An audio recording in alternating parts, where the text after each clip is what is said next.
you can search for and track keywords on Reddit, across all of Reddit in posts or comments using GummySearch, but I'm going to show you how to do it within your audience of subreddits that you care about.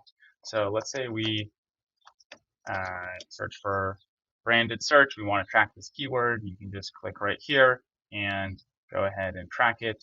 Now this is going to show up in your conversations page along with the rest of your tracked keywords. And if there are new conversations that have happened on Reddit that match your search since you last looked, you'll be able to see that here and check them out. Go ahead and click out to them, reply, anything that you might be interested in doing.